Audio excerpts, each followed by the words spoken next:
Today, the city will start to enforce its COVID vaccine mandate for municipal workers. It means tens of thousands of workers will be placed on unpaid leave until they get a shot. The total overall vaccination rate for the city workforce is at 91%. But going down the list, the NYPD is at 84%, the Department of Sanitation 82%, the FDNY is at 80%. CBS News' John Diaz is live outside FDNY Engine Company 26 in Midtown, where the union just spoke.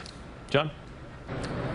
Chris and Mary, yeah, that's right. Well, that union president just wrapping up his press conference a little while ago. He said that the city is no longer in a crisis, is what he says, a COVID crisis. So he is actually asking the city to push back this vaccine mandate for firefighters.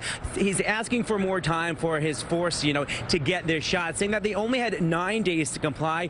He still does not know how many services will be impacted, though. He did ensure that no firehouse overall will be closed down. He said that they will be able to shift resources to different fire trucks, to different engines and companies to make sure that houses do not shut down. However, those certain firefighters, though, they will be working about 80 hours a week to make up for some of the slack left behind by the unvaccinated firefighters. Temporarily out of service, a phrase many fire companies will be operating under as the vaccine mandate takes effect. The FDNY commissioner says, though, the department will continue to respond to all calls for help. The latest numbers show 20% of the FDNY's 17,000 employees are not vaccinated. For firefighters, that number is 25%, and for EMS workers, it's 13%. The fatality rate right now is 8 per day in New York City, a city of 8 million. So there's a 1 in a million chance of passing from COVID right now. The rates are going down. We all know that.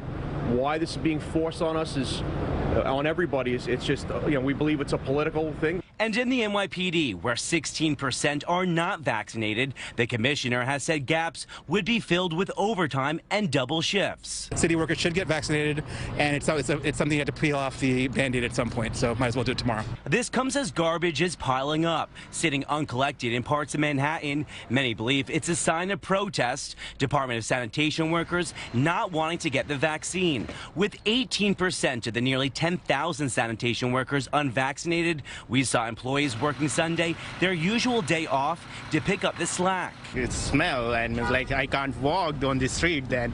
So obviously, it does concern me. With elections tomorrow, the mandate has become a hot part of the mayoral race. Republican Curtis Sliwa said the governor should speak to the mayor about moving back the mandate deadline. Once I'm elected, boom, as of January 2nd, I win, we hire back all the civil servants who were fired. Most importantly, the police and the firefighters who were there for us in 9/11. Democrat Eric Adams said on WCBS 880 radio he supports the mandate on postponing it. I think that the mayor should sit down with the unions, and I believe they're saying the same thing, but we just have to stop yelling at each other and talk to each other. Now, the latest numbers show that the group of city workers that has the least amount of people vaccinated is the Department of Corrections. Right now, roughly 40% of that force still is without a COVID vaccine. We're live this morning from Midtown Manhattan. John Diaz, CBS 2 News. John, thank you.